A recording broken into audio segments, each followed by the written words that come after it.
So the next big sequence before the movie starts like speedrunning Wizard of Oz is Wonderful with the Wizard. Ah, Um, yes. that I actually love that song. That was like one of my favorite sections. I love the little choreography they do.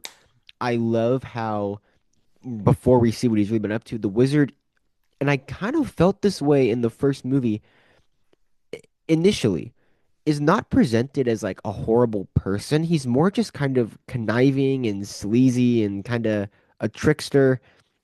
And that's kind of how he presents it. And I love how when Glinda, well, I love Glinda and Elphaba's meeting. I skipped over that real quick. Elphaba Yeah. meets Glinda before she goes to see the wizard, and it's really fun seeing them on opposite sides of the frame when in Glinda's pink bedroom, and they're jokey with each other.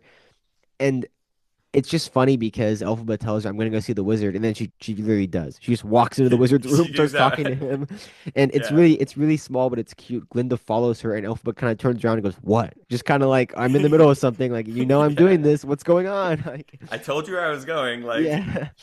yeah. Um, I loved how when the wizard is singing, and essentially the song is all about how he's like, "I can't change who I am because that's how the people see me. Whatever the people want me to be, I can be.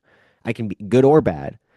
uh Glinda is reacting to it almost like she looks up to the wizard, like she's actually interested and laughing at him playing with broomsticks and with his top hat. Elphaba is a lot more curious and she's kind of just, okay, I don't know if I Concerned. believe this, but I'm gonna listen. Like, but that changes when the focus of the song becomes Glinda and Glinda and her being united again. When they get on it's I think it's a popular still from the movie. They get on a broomstick like bench, a swing, and all these sequins flash green and pink around them. And when the focus of the song is about don't help the wizard come back to Glinda, Elphaba lights up and she dances with the wizard. She's willing to like change her whole outlook on the world because she has her friend back. I just was aware of like all three of their reactions throughout the whole song, and I really enjoyed the whole piece. It was cool. Well, you've hit on arguably the best change they made from the musical. Oh wow. A lot of people talk about this. Glinda is not part of Wonderful on Hmm. stage. It's just the Wizard and Elphaba. And it was always a question. One of your future guests, our other housemate Nina and That's I, true. went to go see the Hmm. musical after we saw the first movie. Hmm. And so Wonderful was new to her, and she afterwards her only question was, would Elphaba have really been swayed by that? Would she have really tried to kind of accept? Would she really have been willing to accept the wizard's proposition, having seen Hmm. everything she's seen? And I think that by putting Glinda into that sequence, you solve that problem. She Hmm. wants Glinda back, her best friend. Yeah. Truly, it's a love story between those two. So I think that having her there is so brilliant. Hmm. And then the other thing I wanted to point out is a bit of a tweaked line from the song that's so clever. After that moment, after they reprise Defying Gravity together on the bench and they're all dancing and singing Wonderful outside, and they're spinning around, the Hmm. wizard has a sneaky little line where he sings, "You'll make me wonderful," which Mm. is so Don't think I good caught because that. it doesn't clock for Elphaba because Hmm. she's so twisted up in the Glinda of it all. Yeah. So when he says that, it just goes whoosh right over, which I think is Hmm. so diabolical and delicious. Yeah. But and to your point about the wizard, I don't think he's totally evil, and I think that Mhm. there's a scene at the very end of the film that sort of implies that. But I'm sure we'll get to that. Yeah, we'll get to that. So immediately after this, Elphaba's proposition to the wizard is, I want you to free the animals and help the animals, starting with the monkeys. And he agrees. He says, done. And Yeah, he opens they're all in like a singular like hatch in the roof. He opens cage it up. tower thing. Yeah, Yeah, lets him go. I did think it was really cute's not the right word. Funny is as they walk over to the cage, the wizard's like, "That dance was fun. Come on over here." yes, Like he's. I think it's part of. We should say the wizard is played by Jeff Goldblum, and maybe it's just Jeff yes. Goldblum's real life personality seeping into the character. But I just love. Part of me thinking he's not completely horrible is because he also just jumps into like, just let's have fun. You know, He I'm having truly fun. enjoys Elphaba's presence. He says that he Hmm. misses her when she shows up, and I think that that's a Yeah. totally true thing. I think he really does enjoy having someone else in his lonely tower who he can talk Hmm. to and play games with and dance. And I like when he goes, "Oh, what's that? It's a key. Oh Yeah. wow, a key in her Yeah. hand." It's like Hmm. he's just like he's enjoying having an audience for his showmanship. I think it's Hmm. very cute. Yeah. I found him revealing the key kind of like a magic trick. Yeah, Okay, isn't the wizard in Wicked lore just like a carny from Omaha? Like a you are correct. 1930s carnival person? So that's kind of where that comes Oscar from, Diggs. yes? Okay. Yes, yes, Okay. exactly. And they hint at that during Defying Gravity Hmm. in the original Yeah, movie yeah, when they get yeah. into the tower. It's got all of his old carnival stuff Mm. kind of stored away up there. So yes, that Yeah. is absolutely part of the character. Cool. All right, that's where I thought that came from. Um, so even though we've said this about the wizard, I think his true colors come into play when we see that he's kidnapped all the now Yeah, speechless animals, including Dr. Dillamond, Dr. uh, Diamond. and he tries to reason with Elphaba about it. Of course, she's not accepting it.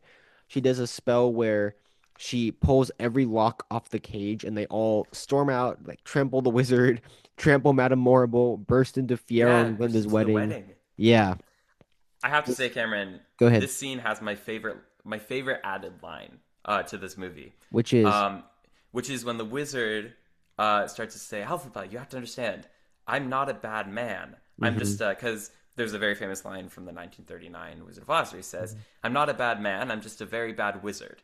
Hmm. And you start to hear Jeff Goldblum's wizard say the same line. Alphaba cuts him off and she goes, Hmm. You are a very bad man." And I think that Hmm. that's like such a good moment of juxtaposition between the Wizard of Oz we know and the world of Wicked is he tries to say the line that Hmm. is, "Oh, I'm not a bad man, I'm just a very bad wizard." But Elphaba shuts that Hmm. down, and I think Yeah. that's such a good moment for both of those characters. I really like all the moments in here. And I liked him in Wicked Part 1 too, where the Wizard of Oz seeps into this. Even if it's just a change or an addition, like for example, and these aren't I won't go into these full scenes, but where we find out, how does Elphaba get her castle? It's Fiero's castle that they never use, and he says, "Go there." Great Or joke. why are the flying monkeys around Elphaba all the time? It's because Fiero says protect her, so they're not these harbingers of fear. They're just flying around. I mean, they kind of are, but they're just flying around protecting her. Yeah. So she lets all the animals free. They run through Glinda and Fiero's wedding that they're having.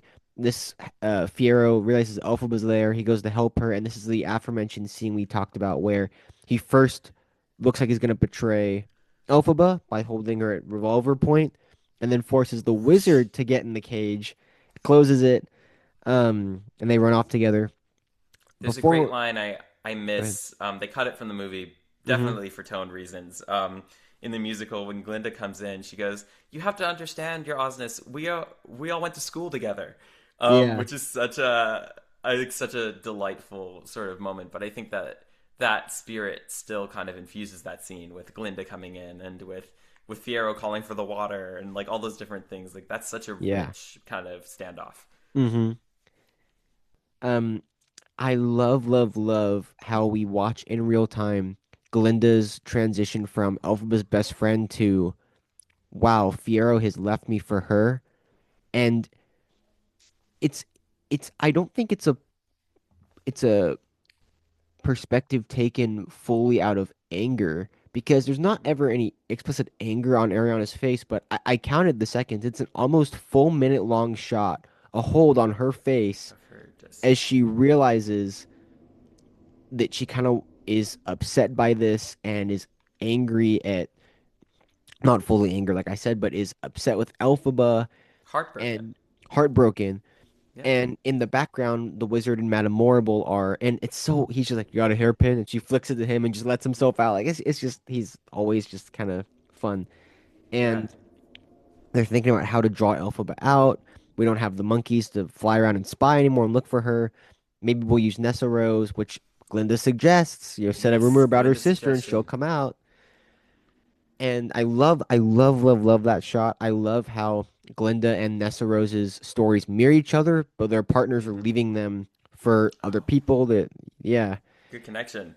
Um, and so, That's an important shot too, because yeah. without that shot, it would be very easy to fall out of love with Glinda as an audience member. Hmm. You could very easily hate Glinda for her actions following this Hmm. moment. So it is imperative that we understand where she's coming from and we take that emotional journey with her. So when she hits that lowest of low points, where she says, "Use her sister," Hmm. um, we have to be there with her. And I think, like you said, it's a full minute. They did a very good job of capturing that. Yeah. This is where the Wizard of Oz, as we know it, starts to intersect with Wicked.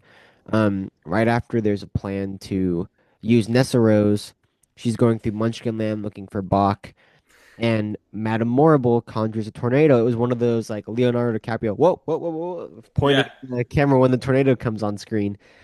It lifts up Dorothy's house, or at least we see Dorothy's house in it, and it crushes Nessa Rose, who has called herself now the Wicked Witch of the East, which happens earlier. Um, this is this is where the film starts to, in my mind, feel like it's really trying to keep Dorothy and the rest of the characters at arm's length. When we cut back to the crashed house in Munchkinland, I was expecting Dorothy to walk out and see, no, she's already gone. She's walking away and Glinda's going bye, waving goodbye to her, telling her like, good luck, her, or she has a really funny phrase. She says something like, "Take your time, hurry now," or something like that. Yeah. Take your Or time, it's hurry like up. don't rush, hurry up, like something like that. Yeah. It's Um, cute. yeah. Elphaba gets there right after. She already knows her sister is dead because she felt it when her and Fiora ran off to have an evening together. We'll leave it at that. Um, Oh my gosh, yeah. yeah. Go Of ahead, course. take it if you got something to say. Yeah, that one because that one comes before this Just one. before, yeah. So we're getting into actually when I think the movie really locks into gear. So I feel like, Really? which I know is kind of the opposite of your It is, take. yeah. But I feel like the first half of the movie is a lot of different moments kind of happening. They're great moments, but they are a little bit disparate. And they're different. They're like a lot of the changes that they made to the musical happen in the first half of this movie. So when we get into the second half, I told people because I diehard Wicked fans after I saw the movie were like, "Is it good? Is it like everything we wanted?" Hmm. I'd say the first half is different. From As Long as You're Mine onwards, it's perfect Yeah. because it's pretty much exactly as it is on the stage, with the addition of Girl in the Bubble. Um, it's a very faithful retelling from kind of Fiona and Elphaba's meetup to the end of the movie.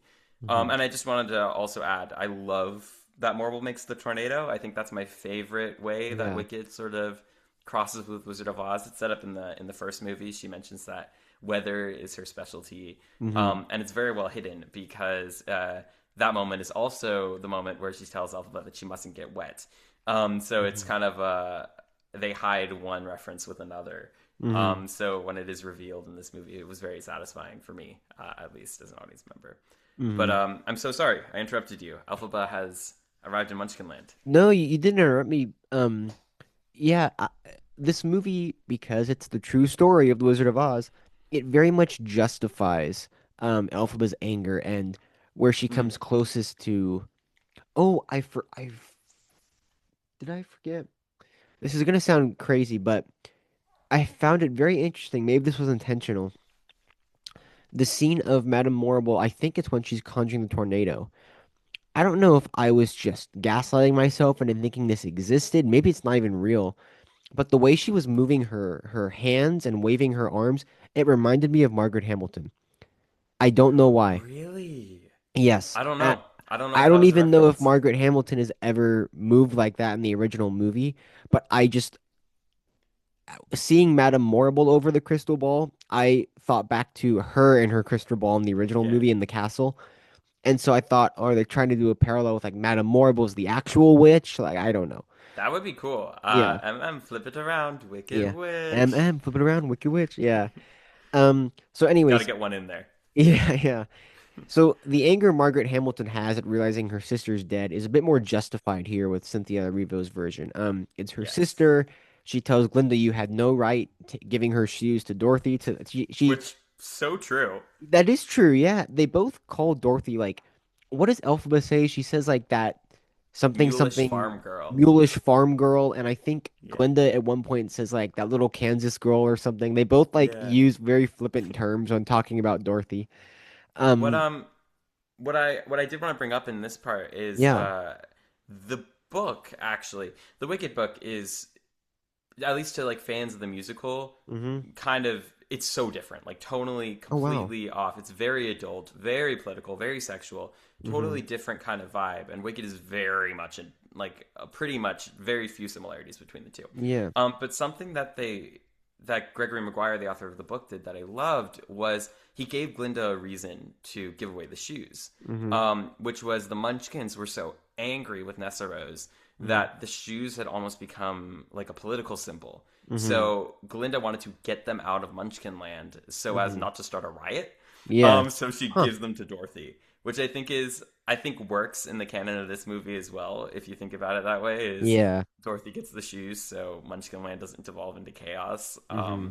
But I was expecting them to kind of maybe hint at that a little, and they didn't. They Mm-hmm. left it sort of the same as both versions, Wicked and Wizard of Oz, where just sort of Dorothy gets the shoes. Yeah. Um.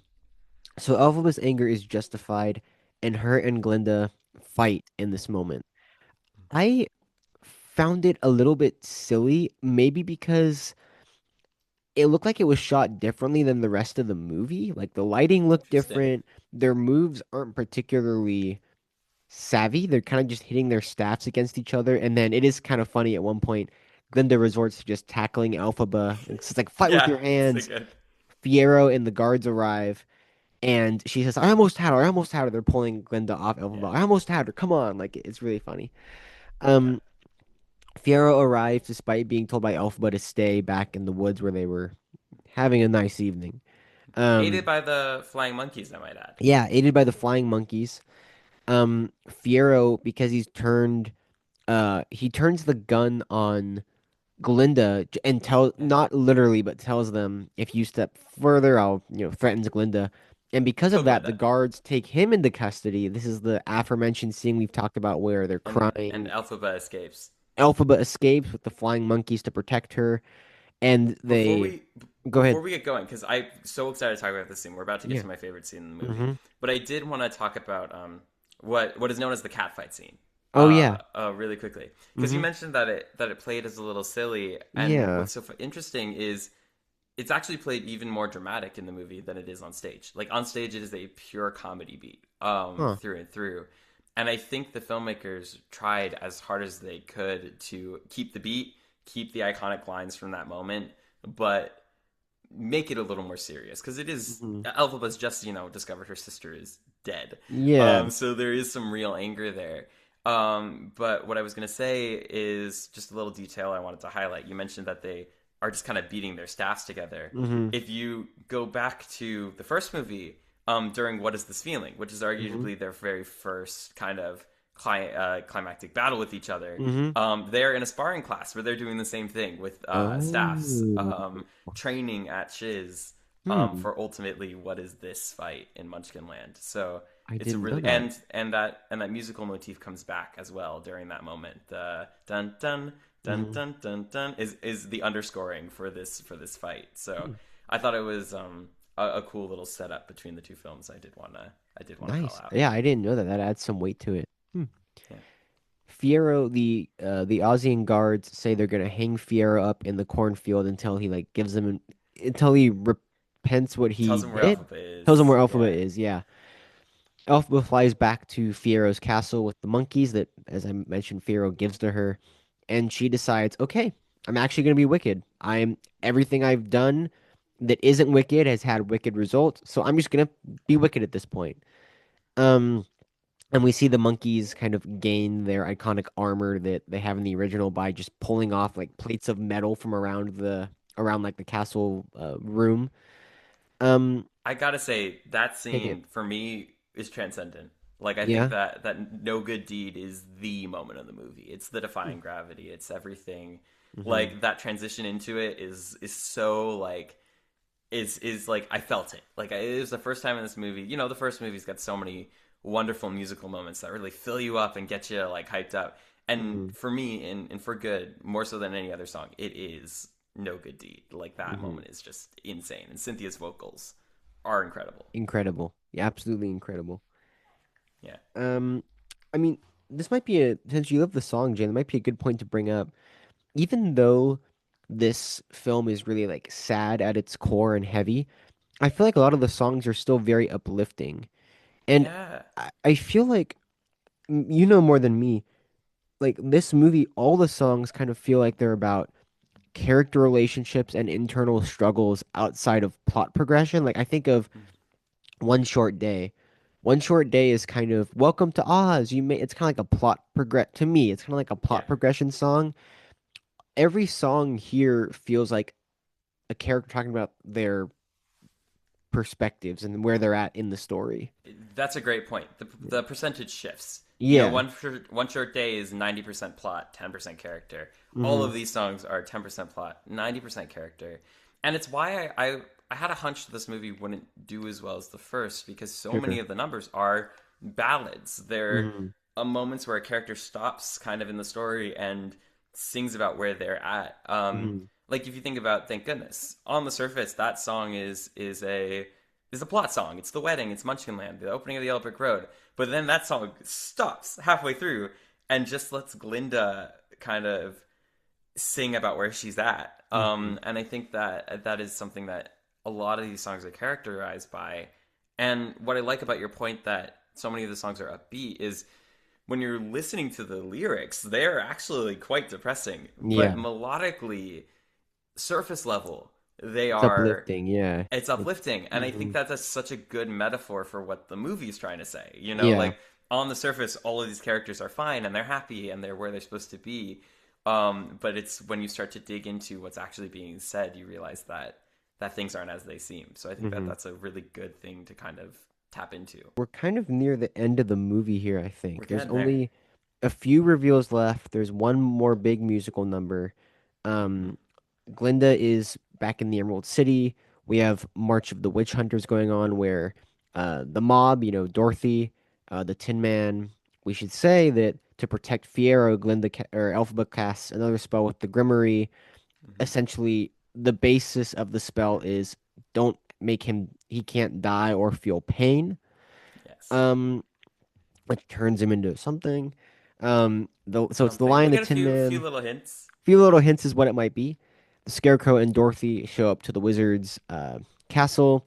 The wizard tells them, find the broom of the Wicked Witch. I love when Madame Morrible comes to him and says, we can use them. He's like, I'm not seeing anybody. She's Yeah. like, we can use them. Like, I think that's a yeah. key there is Mhm. this is not the wizard's this is not the wizard. No, no, This she's is in Morrible. control. Yeah, Yeah. yeah. I noticed that more of this movie. She is the puppet master. Yeah, I Hmm. noticed that a lot more. Um, So in tandem with Dorothy and this mob wanting to take down, well, maybe not Dorothy specifically, but wanting to take down Elphaba, up in her room is Glinda watching it all. And I love her ballad about realizing I can't have this life. I forget the lyric verbatim, but she All that's essentially required to live in a dream is endlessly closing your eyes. no, it was That's the one that gets me. I don't know. It was a shot in the dark. what is that song called, Jaden? The Girl in the Bubble, the second of the two new songs in this film. Girl in the Bubble. Ariana did a good job with it. She did. What's the lyric I like? She says, and so that beautiful girl with a beautiful life has a question that haunts her somehow. If she comes down from the sky, gives the real world a try, who in the world is she now? Like, I just loved how this whole song is about her realizing, what if I'm not Glinda? What if I Yeah. am not this? What if I'm not the popular, quote unquote, magical girl and I Yes. just become an average citizen of Oz, which is what I need to do. What happens? Like, what happens then? Can I do that? I just loved how, well, I mean, it's Wicked. I should expect this, but I loved how her, you know, character catharsis moment is a song. I loved it. It was Oh, it's awesome. great. Yeah. And I think that was something that was really important to like Ariana and John Chu talk about this all the time. Like Mhm. they really want to they really wanted to make sure that that moment was given the time and space it is. Because on stage, all you really get is that scene with Morrible that happens right after, where she goes in and asks about Nessa and the cyclone, and Morrible tells her to be quiet and that this is what she actually wants. And that's kind of all you get before For Good Mhm. in the stage version. So I love having this moment for Glinda. And Yeah. Dude, the shots there are so cool with the mirrors. Like, Yeah, the shots are that's really crazy. cool. And I also was really struck by when she looks out the window and sees Bach down there. Yeah. And Bach glares at her because right before he was gonna he was turning to the Tin Man, he was going to her. She caused this. She Yeah. did this to him. And And if you, I read that moment as proof that he's heartless now, because yeah. Bach has never been able to resist Glinda, Hmm. um, and the way that she looks at him for the first time, I would say, with so much Anger and hate. love and Yeah. sadness and whatever, and he just hits her back with nothing but like hollow, empty anger. Hmm. Is like that's crazy. That's a crazy moment. Does Glinda canonically know that that is Bach? Because I don't know Great if she I question. don't think she knows, and that almost scared me more was her being like, "Who is that like scary person staring up at me?" But we, the audience, know. Ooh, that's we knew that character once. Like, I like to yeah. think that's she recognizes him in that moment. That's how Hmm. I read that scene. Is that's the moment where she realizes who is actually down there, and she Yeah. doesn't obviously clock any of the other members of the party, Hmm. should I say? Yeah. But I think when she makes that eye contact, maybe she sees beneath the tin, Hmm. and I think maybe that's another thing that drives her to that moment where she when she goes to see Alphaba. I'm jumping a tiny bit ahead. No good. Her first line is Alphaba, you have to stop this. It's gone too far, Hmm. and I wonder if part of that comes from the realization of who the Tin Man is. Hmm. Yeah. I also was really like struck by when Bach is singing about all their grievances. He grabs the cowardly lion by the scruff of the neck and just kind of throws him at people and Yeah, go, "Say your story." Like it's like, yeah. and the cowardly lion is so scared he can't even speak because he's scared of everyone around him. It was really like Bach is just a completely different person He's now. heartless. Yeah, he's heartless. Yeah. So Glinda dons a like plain black cloak and gets on her horse and rides off to the castle. And I gotta Which say, those riding boots that she grabs yes. from her closet Mhm. come from a deleted scene, Oh wow. where in the poppy field flashback, Hmm. Glinda's like heels get stuck or something, and Elphaba gives her those boots. Mm. So just a little added lore Oh that cool. makes that moment kind of even more impactful because Yeah. those were Elphaba's. Yeah, and you remember in the beginning of Wicked Part 1, you see someone in a black cloak riding away from the You castle. do. At that time, I thought it was Elphaba faking her death or something, but turns out it's Glinda. That wouldn't it be crazy if that happened in this Yeah. movie? I don't think that's gonna happen. I would be No, I don't shocked. think so either. Yeah. But anyways, she rides off to the castle. We have the little interaction. We see um she has trapped Elphaba has this is I guess in terms of the Wizard of Oz, this is after she's been picked up by the flying monkeys and the rest of the troop Yes. are trying to find them. And we see that Um briefly in this movie. we do, That yeah, that cool shot where it's from the Dorothy's from the POV perspective, of Dorothy. Yeah, which again kind of to me felt like they're really not showing Dorothy. Like they this are is committed to not showing her.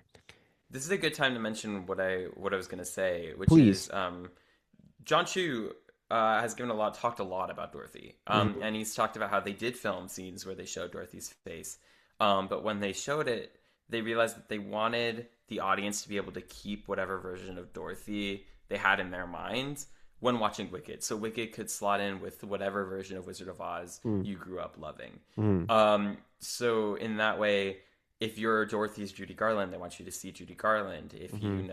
you know the animated ones or Return to Oz or any of those, they want you. Hmm. The idea was that they wanted you to be able to project whatever your version of Wizard of Oz was onto this Dorothy. Hmm. Um, is that a bit of a cop out? Maybe. But in that regard, I do appreciate it, and it's how it's done on stage too. You never see Hmm. Dorothy; she's always in silhouette, or just you hear her, you hear people talking to her. For what Yeah. that's worth. So we see that Elphaba has trapped her under the cat, like in a trap door, and is screaming. Like Dorothy is screaming for help, and it reminded me like where she's the most truly wicked is where Yeah. Dorothy is screaming for help, and she's yelling at her, "Give me those shoes!" and slams the trap door. Glinda shows up, asks her to like release Dorothy. So you and Nina and some others in our friend group and Cassie probably talked about For Good was going to be devastating. You were like, that is going to be a Yeah. it's the climax number of the film. It was going to be devastating. And I didn't realize. that like how much it was actually going to hit me. Yeah. I almost got emotional. Like when I realized, well, this is a spoiler podcast, so I'll give the spoiler up front. Elphaba does fake her death. What we think happens, where Dorothy tosses water on her, is fake. She's in a trap door. It's an illusion for the world. Using the wizard's tricks against him. Yeah, but so Elphaba knows she's about to fake her death for everyone's betterment. Glinda doesn't. For all Glinda Glinda thinks knows, she's about to die. Glinda thinks she's about to die. When She, Elphaba is pumping the water to fill the bucket, and Glinda goes, "What are you yeah, doing?" what are you Like doing? that Yeah. panic, like you feel that, like hmm she's about to watch her friend basically kill herself. It's really sad. That's exactly what I took from it. And so when I realized that this song is both of them for different reasons, somewhat, but they're at the same endpoint, realizing I will never see this person again. I only have this small amount of time that we had together to hold on to. That really, really hit me. Dude, I I'm gonna just start crying just thinking about it right like I now. never considered that. Like imagine like saying goodbye to your friend and having to realize the only time I ever had with you was this time. Like that's it. So I got really emotional. I did get emotional, and it was a really striking number. Um, I don't know if you have. I mean, I'm sure you have something you want to say about it. I don't want to jump over it, Well, but I the moment that got me is actually oh, right sure. after when they finish the song. And Alpha says, "You can't be found here." And also wait, before we get to that, I did want to add that there's new dialogue in this song. hmm When she says they need someone to be wicked so you can be good, and Yeah. that moment where she says, "Look at me, not with your eyes but with theirs." Those are both added, and I think they're very powerful. But hmm speaking of added moments, my very favorite moment is Elphaba hiding Glinda. Because this was the moment I was most nervous about as a fan of Wicked. Actually second most nervous about, but I'll get to that. As a hmm fan of Wicked, one of my very favorite parts of that show is how they do the melting. And on hmm stage, it's very similar to how it happens on screen. Elphaba pulls the curtain across the stage. She's standing on one side of the stage, Glinda's on the other, and she hmm blows Glinda a kiss, and she disappears behind the curtain, and then you see it all happen in silhouette. hmm And then the curtain is pulled back by the monkeys, and Glinda finds the hat and all that.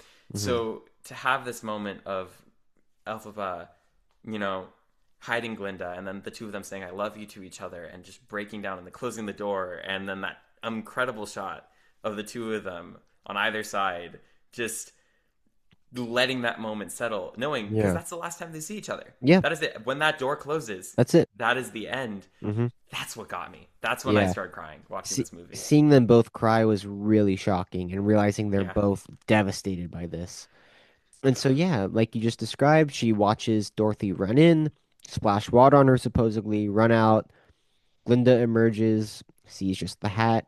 Chistry comes over and gives her the Grimory, right? Uh, Or, or is the Grimory there? Glinda already got the Grimory from Alphaba. That's right. That's right. She said okay, but he gives her the green bottle, The green Alphaba's bottle. green bottle. And he speaks and he says, Yes. Miss Glinda, which is they've implored Chistry to speak, and he doesn't seem like he can. The animals are getting their speech back. So Glinda realizes what the bottle means, which the wizard has been drinking it constantly. Yeah. It's almost like an alcoholic drink. And Yeah. she confronts him about it, and we realize that the um he is Elphaba's real dad, because Yeah. wasn't it the governor's Elphaba's, I guess, stepdad then, or fake dad? Mm-hmm. The governor's wife had an affair with the wizard. Is that correct? That's correct. Yes. Yeah. Yeah. And so And yeah. yeah, go ahead. He realizes basically because it's the green vials that they kept drinking that gave Elphaba her skin color. He realizes I have just orchestrated a political plot and essentially like assassination on my own daughter. Yeah, which is Um, devastating because I mean, if yeah. you remember the first movie, I am a sentimental man who's always longed to be a father. Like hmm that's his whole thing is he just wants a family. Yeah. And he says it in this movie too. He says, Mhm. I've never had a family, and Elphaba kind of cheekily goes, "Lucky you." Yeah, lucky you. Um, Yeah. but this is all the wizards ever wanted was to hmm be loved, but to be loved specifically in a familial sort of way. So I Hmm. really feel that devastation of that shot when afterwards, after Glinda tells him to leave Oz and never return, where he just sort of like covers his face, and we kind of pull back into this like twisted machine that he's constructed that has ultimately led to the undoing of his greatest wish, Hmm. which I think is very powerful. And in the musical, that moment is a reprise. It's a song he sings, "Sentimental Man." He sings a few lines of it, and they'd originally shot it for this movie using his balloon, and I think I'm happy that it's not there. I like this ending for the wizard, Hmm. just sort of this very quiet devastation. Yeah. I think it's what the character deserves. Yeah, Glinda forces him to leave, and she tells Madame Mor I love now when Glinda has finally caught on to all the evil, and she's very assertive with, "You're gonna leave, you're gonna do this, you're gonna do this." She sends him packing, shows Madame Morrible, and essentially sends her to prison. The flying monkeys take her away. Yeah. Well, I gotta call it out. Yeah, do it. It's easier to catch in the show when you're watching it back to back, but in two parts maybe a little harder. Hmm. Do you remember what Madame Morrible says to Glinda when she gives her training wand in the Oz dust? Yes, she says, not verbatim, but it's along the lines of, "I don't believe you can do this. Prove me wrong." Correct. She Yeah. says, actually, I have no faith in you. It is my personal opinion that you do not have what it takes. I hope you prove me wrong. I doubt you Mhm. will." Yeah. And when Glinda is telling Madame Morrible about the cages, she goes, I forget how she does it in the movie, but she says something to the effect of, we'll see how you hold up. See, it is my personal opinion that you do not have what it takes. I Hmm. hope you prove me wrong. I Hmm. doubt you will. Which is just such a Hmm. great cathartic moment for Yeah. her. I love that she gets to say that. And the monkeys fly her off to prison.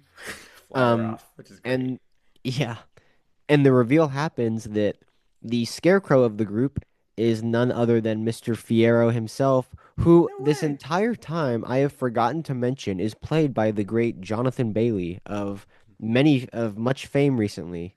Yes, Yeah, and he's unlike Bach, is content with being a scarecrow. I think he has a little quip like, "Just a change," or he says something like, "It's yeah. just a Well, little it's different." a flip around to something he says to Elphaba during "As Long as You're Mine," which we kind of glossed over. Hmm. He says, "You're beautiful," and she says, "You don't have to lie to me." And he responds to her, Hmm. "It's not lying; it's looking at things a different way." Hmm. And they have the same exchange reversed when Elphaba sees him as the Scarecrow for the first time. Yeah. Um, they go off together and do the Land Beyond Oz, which gets referenced like earlier in the film. It's kind Mm-hmm. of they're kind of just walking in sand dunes. My interpretation was that This the sand Land dune. Beyond Oz is Earth, but I don't know if it's like a I don't know. I don't know what the How it works. fantasy geography is. I don't know. But anyways, they leave. The Grimmery opens for Glinda, which, even though it's sad, we're kind of realizing she did always get what she wanted. She can use magic for maybe the right reasons, or because she went through the right scenario to get there. The final shot of the movie I love. Ah, It is a live action recreation of the stage musical Poster, where Glinda is whispering into Elphaba's ear and Elphaba is smirking. Um, it's a really fun final shot, just as like it's like the most um appreciation shot you could ever make, I feel like, for fans. Just like, here's this visualized on screen in live action, cut to black. absolutely. That was Yeah. my Leo pointing at the screen moment. Yeah, yeah, yeah. When it came up, I literally went, "Whoa!" Like in the middle of the theater, and Yeah. in the middle of my obvious devastation at the little bit of for good that they have at the end there, Hmm. as Elphaba and Fiora walk off into the sunset. Yeah. But it's a great shot, and it really does kind of.